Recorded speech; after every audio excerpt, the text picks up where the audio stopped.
तारीख नवंबर 11, 1675, दोपहर बाद। स्थान दिल्ली का चांदनी चौक, लाल किले के सामने। मुगलिया हुकूमत की क्रूरता देखने के लिए लोग इकट्ठे हो चुके थे। वो बिल्कुल शांत बैठे थे, प्रभु परमात्मा में लीन। लोगों का झमघट, सबकी सांसें अटकी हुई। शर्त के मुताबिक अगर गुरु तेग बहादुर जी इस्लाम कबूल कर लेते हैं तो फिर सब हिंदुओं को मुस्लिम बनना होगा, बिना किसी जोर जबरदस्ती के। गुरु जी का हौसला तोड़ने के लिए उन्हें बहुत कष्ट दिए गए। 3 महीनों से वह कष्टकारी कैद में थे। उनके सामने ही उनके सेवादारों भाई दयाला जी, भाई मतीदास और उनके ही अनुज भाई सतीदास को भी बहुत कष्ट देकर शहीद किया जा चुका था।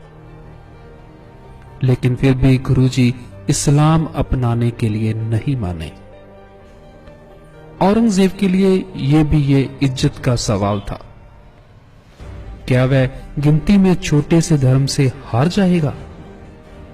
समस्त हिंदू समाज की भी सांसें अटकी हुई थी, क्या होगा? लेकिन गुरुजी अडोल बैठे रहे। किसी का धर्म खतरे में था, धर्म का अस्तित्व खतरे में था। एक धर्म का सब कुछ दांव पे लगा था, हां या ना पर सब कुछ निर्भर था। खुद चल के आया था औरंगजेब, लाल किले से निकलकर सुनहरी मस्जिद के पास। काजी के पास पहुंच उसी मस्जिद से कुरान की आयत पढ़कर यातना देने का फतवा निकलता था। वह मस्जिद आज भी है, गुरुद्वारा सीसगंज, चांदनी चौक, दिल्ली के पास। पूरे इस्लाम के लिए प्रतिष्ठा का प्रश्न था।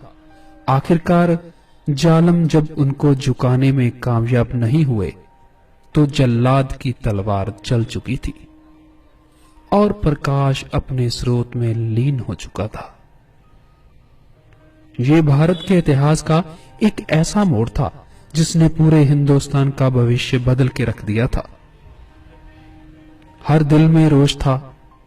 कुछ समय बाद गोविंद राय जी ने जालिम को उसी के अंदाज में जवाब देने के लिए खालसा पंथ का साजन किया।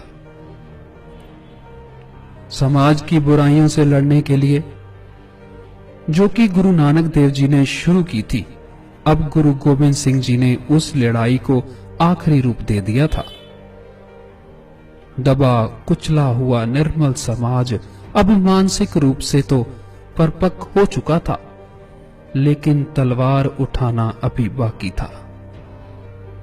खालसा की स्थापना तो गुरु नानक देव जी ने पहले चरण के रूप में 15वीं शताब्दी में ही कर दी थी, लेकिन आखिरी पड़ाव गुरु गोविंद सिंह जी ने पूरा किया, जब उन्होंने निर्बल लोगों में आत्मविश्वास जगाया और उनको खालसा बनाया और इज्जत से जीना सिखाया।